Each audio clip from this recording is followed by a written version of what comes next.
Welcome back to the Fire Emblem Awakening playthrough. Last time, I was a total jerk with that cliffhanger. I'm sorry, but I always wanted to do that. This time... Father, no!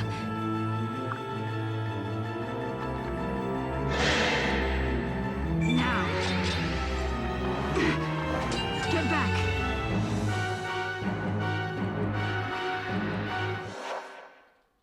Father. I'll just say briefly, the impact of that was sort of ruined by seeing the battle stats there and noticing that guy was only going to do 1 damage. But it's time for the biggest reveal of the game that pretty much everyone already knows by this point, unfortunately. This thing was literally the first thing spoiled the moment this game came out in Japan, so it was pretty much the first thing I ever found out about the game after it came out. But enjoy this scene, because this is one of my favourite moments in the whole game.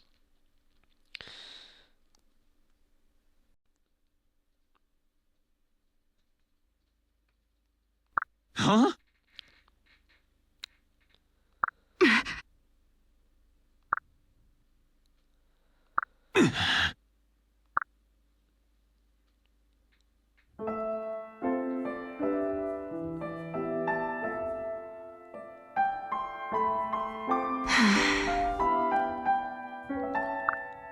Listen.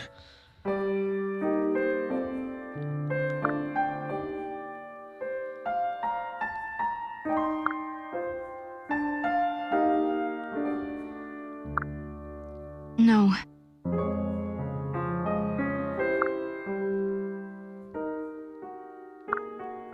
Good. Yes.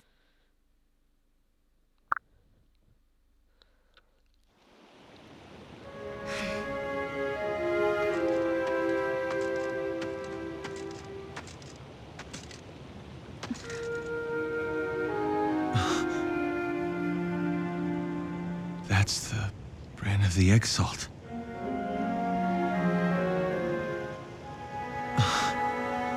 Lucina.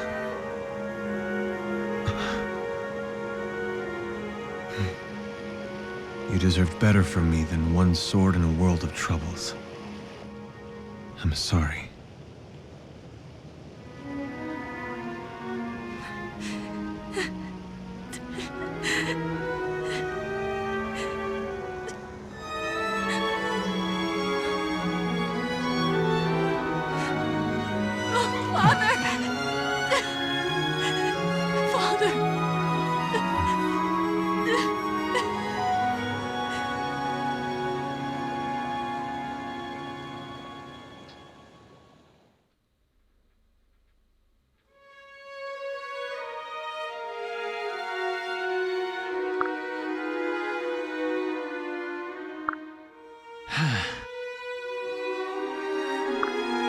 I'm so sorry. Good.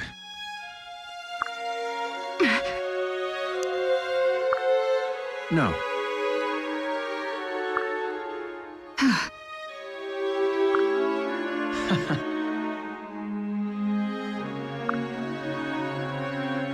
Crom.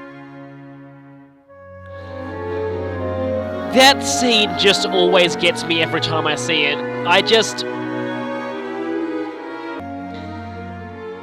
It always gets me. I just think it's one of the most emotional moments that I've ever experienced in a game. One thing that I love about this game is I think it really does a good job of conveying parent-child relationships. So, yeah, that's one thing that I love about this game. Now, I believe this is going to transition into the part of the scene that is different depending on who Chrom married. So, here you'll be seeing the female avatar version. Every one of Chrom's potential wives, yes, even the generic village maiden, has a unique version of this scene.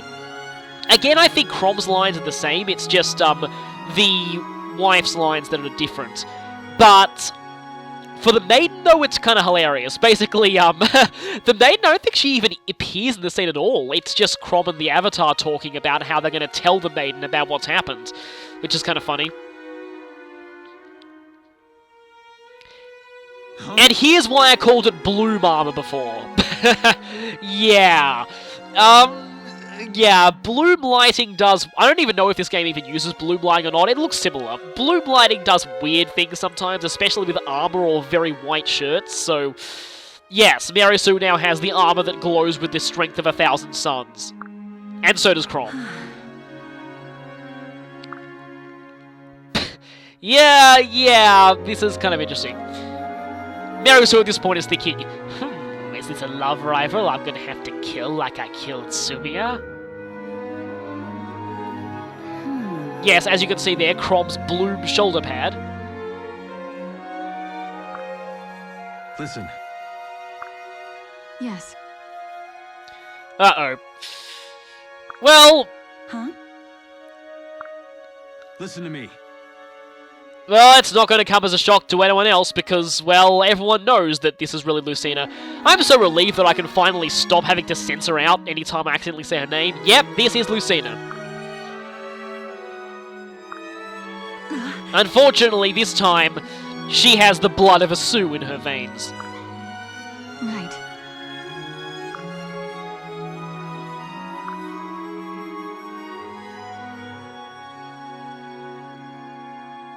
So this is the first time the brand of the Exalt really has major plot significance, so now I'll take the time to mention, I personally believe that the brand of the Exalt is the same mark as the Mark of Naga from Fire Emblem 4. That appeared in the bloodline of those who were descended from Saint Haim, who made a blood pact with the divine dragon ruler Naga. And so anyone with their holy blood had that brand appear on their body at some point in their lifetimes.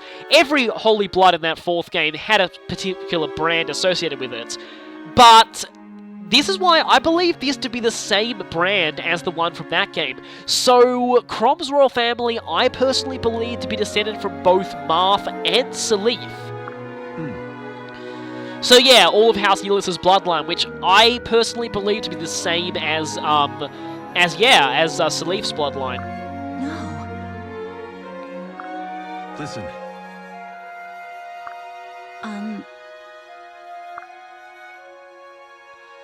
Yeah, so if this is Lucina, then what happened... Oh no. Then again though, the children of Mary Sue's do have a massive tendency to age themselves up into adults instantly. Happens in an awful lot of fanfiction, so I wouldn't be surprised. It's all right. Although... Wait a minute, the baby's right back at the castle? Wait a minute, then... Oh, right. Now here's the other gigantic plot reveal of this game. This moment not only spoils one thing, the identity of Mas Marth, it also spoils the very premise of this game. This is the first time that you actually know this. What? However, everyone pretty much guessed this when the game first came out. Yes.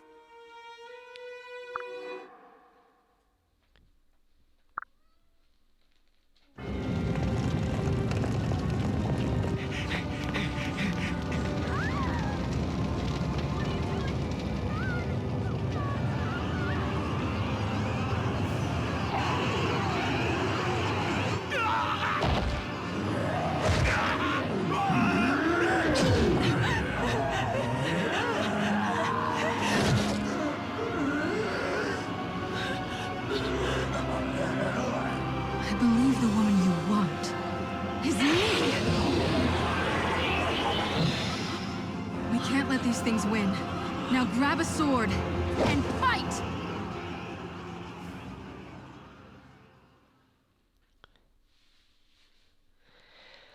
So, the chapter actually cuts right to the save screen here, before we even got an explanation as to what the heck that cutscene even was. Because of that, that's why I did the cliffhanger, and that's why I'm splitting this video up like this. I'm going to continue from here.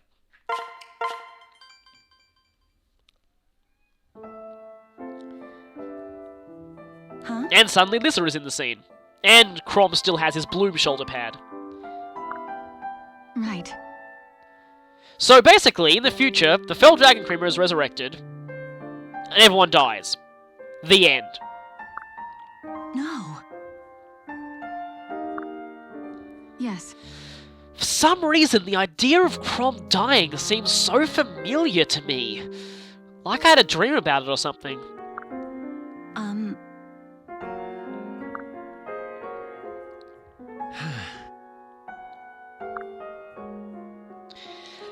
Of course, her version is stronger and can heal her. I really don't know why that's the case. Right. Exactly, and yet yours is better somehow.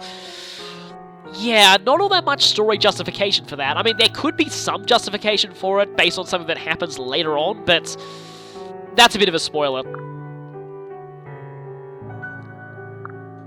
Right.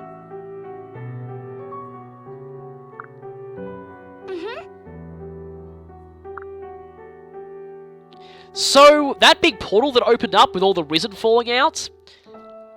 Yeah, that was a portal to the future.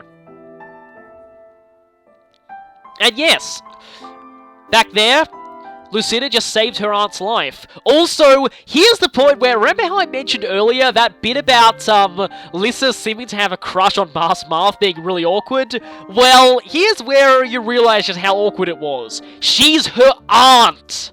Yeah! Yes. Exactly.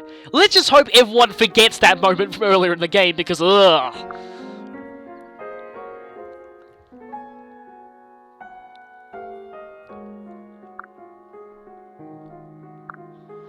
So, Naga now has the power of wibbly wobbly timey wimey. Interesting.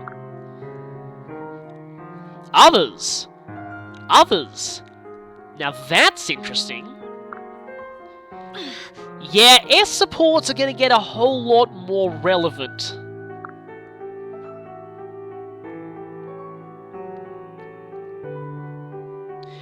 Okay, now this is also a scene that's different depending on who Lucina's mother is. Oh, I can already hear the evil plans forming in Marisu's mind. I'm not letting you force her to wear gothic clothing. Yes. Lucina really doesn't want to admit this. She'd much rather her mother was the generic village maiden than a Marisu. You have my gratitude. Yeah, I'm seeing Lucina being a little hesitant here. Hey.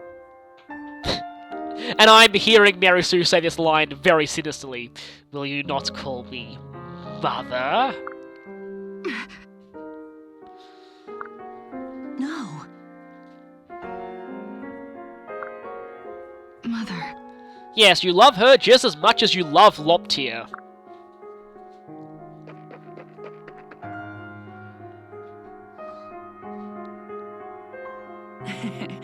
I admit I still love this scene though. No matter who Lucina's mother is, this is always heartwarming. Mother.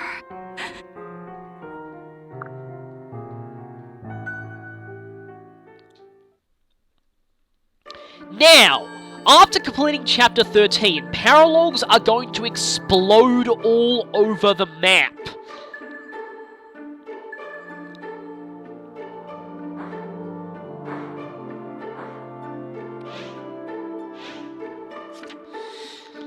Also, this shop now sells good magic and reeking boxes, so that's pretty nice. I'll definitely re-equip my mages with these spells, but also Nosferatu, which is amazing. But I need to take a moment to explain what just happened. Chapter 13 is a turning point in the game. After Chapter 13 happens, we officially have realized that there are now children characters who are coming from the future. There are now paralogs that have been unlocked. One paralog for every female in the first generation with an S support. Each of these paralogs is completely separate from the main story, but they allow you to recruit that particular couple's child from the future. But it doesn't matter when S supports occur. And you know what? In order to show that, I might as well initiate, not that one, Vake and Cordelia's S support, just so you see how this works. So, we're going to take a little break here and have Vake and Cordelia S support now. So, Vake's finally won a round against Crom. But it was a draw, technically, so yeah. Yes. Right. Funnily enough, Vake can actually use swords in a few of his promotion options, so swords, he will have to be more proficient with them eventually. Oh, well, that's interesting. Huh? Listen. Yeah, especially considering Crom's already married at this point. Come now. Oh, please.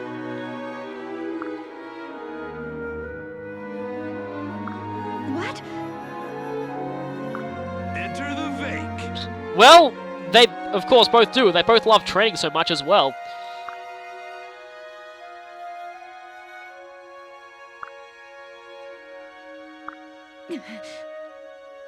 Right.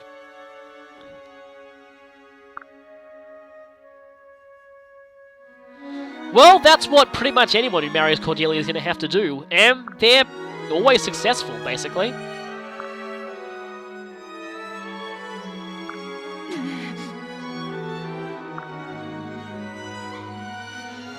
And so, Cordelia's finally able to find happiness.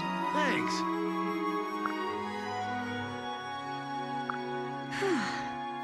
Yes, the Cordelia. I was calling her that before it was cool.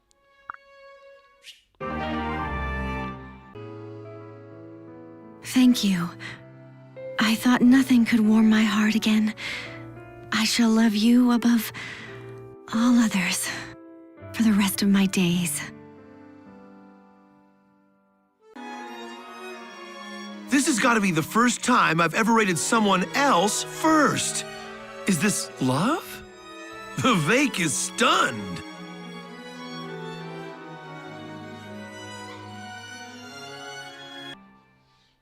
Now, with that S support, the moment that I exit the support screen, something is going to happen.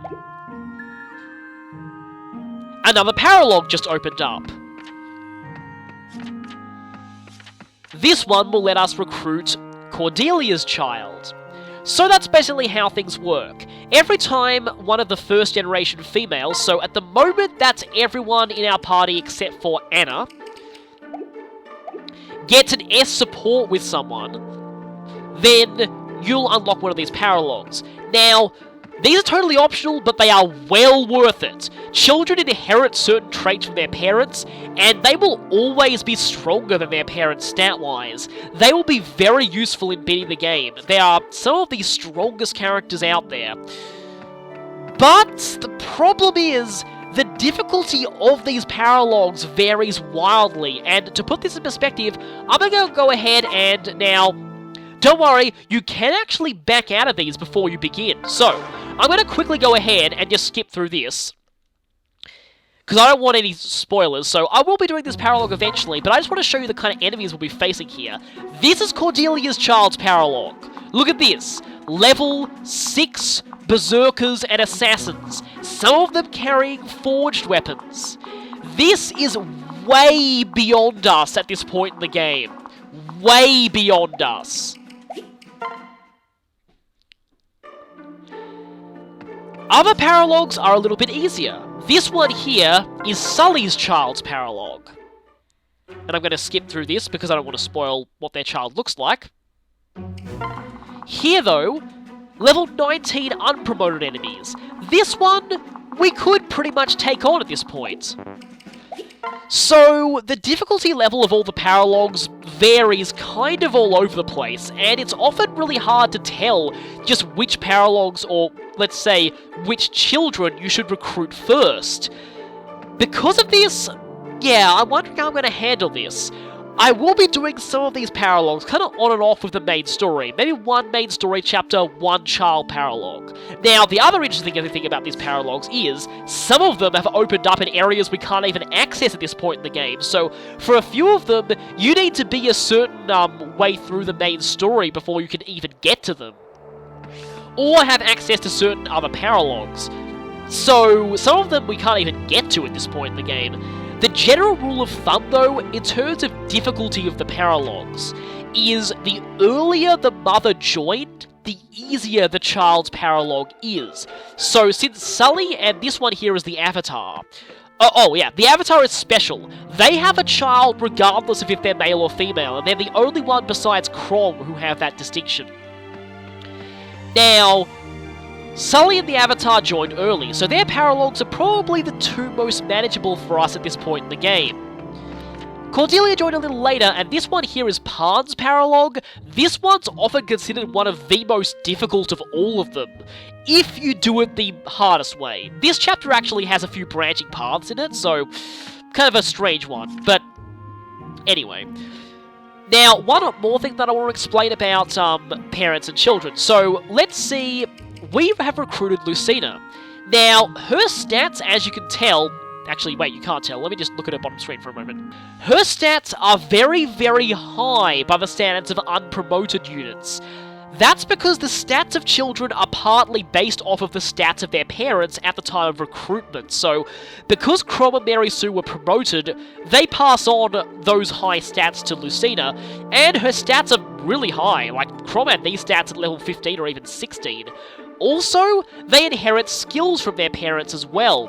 Lucina has Veteran from Mary Sue, because that was in the last skill slot of her.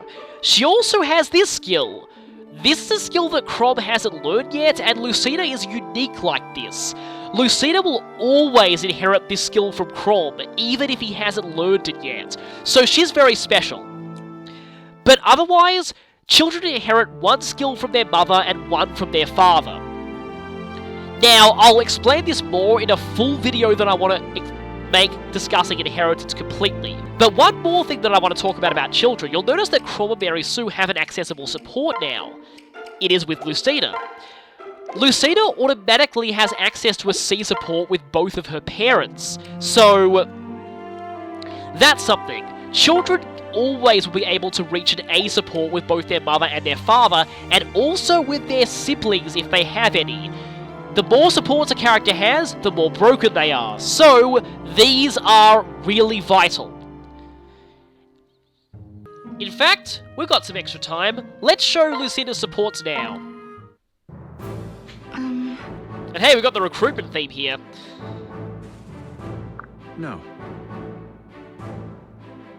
Well, I mean, Lucina's stats are very high for an unpromoted character, so of course she's already a master. And if you train with Crom, he'll probably smash things. No.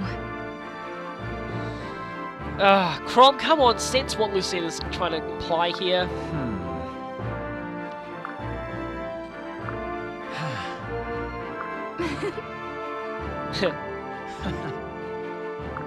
Very well.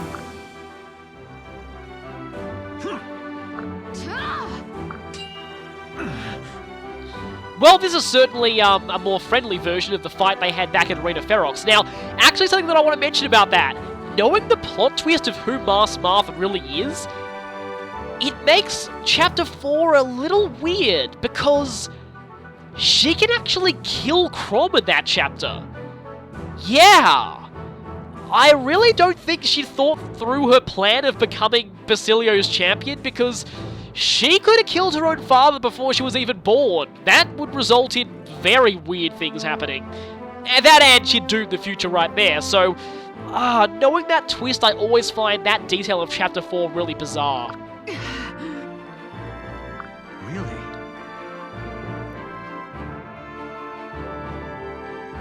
No. Oh no, Lucina nicked his Bloom arm guard shoulder pad thing.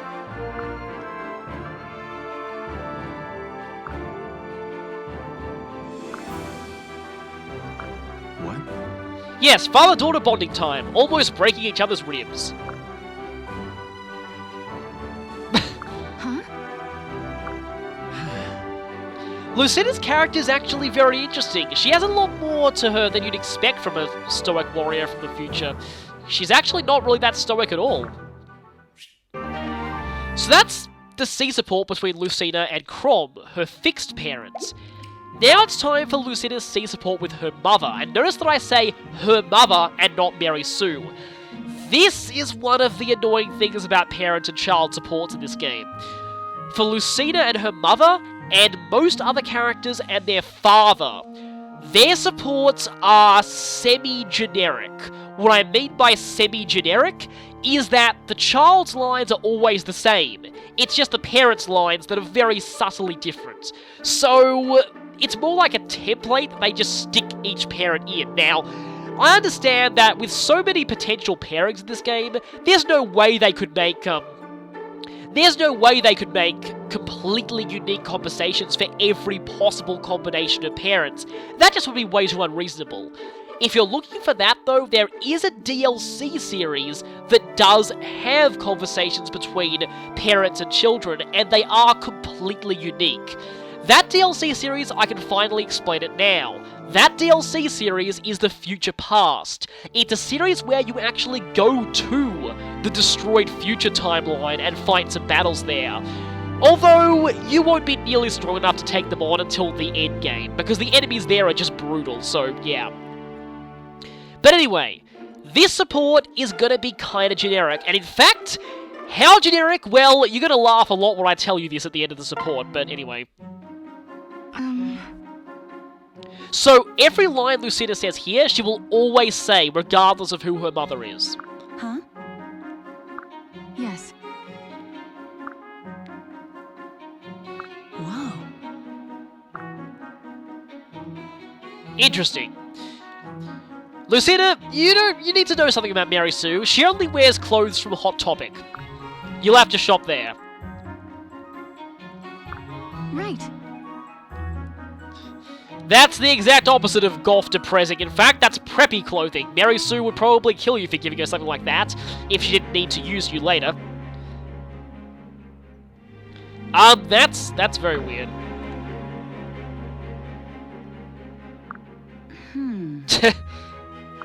Huh? Huh? What? Granted, Lucina does come from a post-apocalyptic timeline, so it kind of makes sense she wouldn't know much about fashion and the like.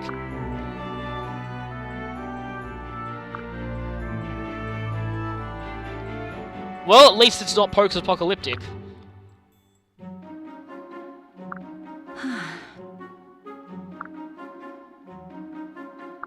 You have my gratitude.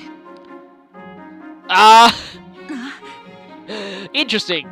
Huh? Well, at least Mary Sue will be wearing the new dress, because it'd probably make her kill everyone. Now, the hilarious thing that I wanted to point out here. You know how I said the supports are kind of semi-generic? That support is not just, like, generic. It is identical to the version with Sumiya as the mother. Yep, 100% identical. I looked up both conversations, and the mother's lines are always completely the same. Thankfully, though, with Sully's lines are a bit different in this support, so I'm glad they didn't make all of them exactly the same, but still, the fact that the Crom and female avatar pairing and the Crom and Sumiya pairing have the exact same mother-daughter C support, that just feels weird to me. But anyway, now you've seen some parent and child supports, and wait a minute, let's just check the Barracks ones before we go.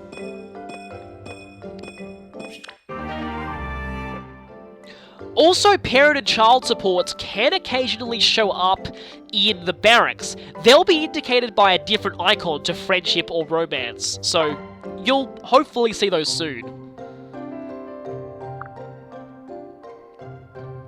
Gregor has a lot of good stories. Remember the time that he almost became Khan of Regna Ferox?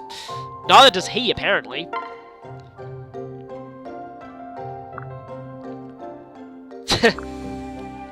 Thankfully, he's not saying, he's happy because he's seeing a beautiful woman, because if he did that, Gaius would kill him, and then Shursh would also kill him.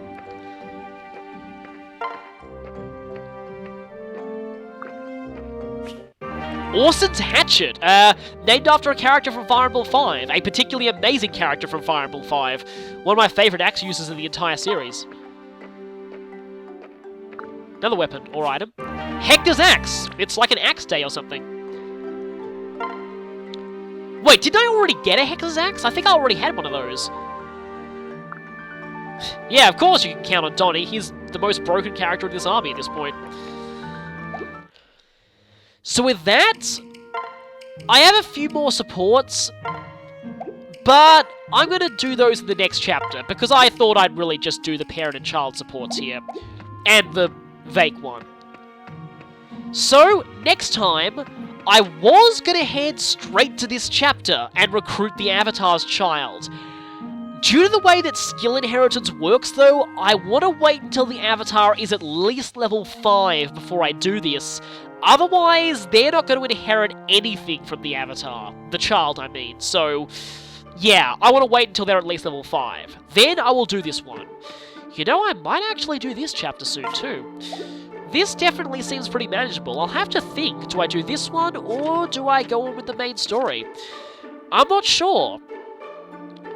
Although, yeah, I would rather Starl and Sully were promoted before heading in there, but, yeah, maybe I will head on to the main story next time. Anyway, I'll see you next time.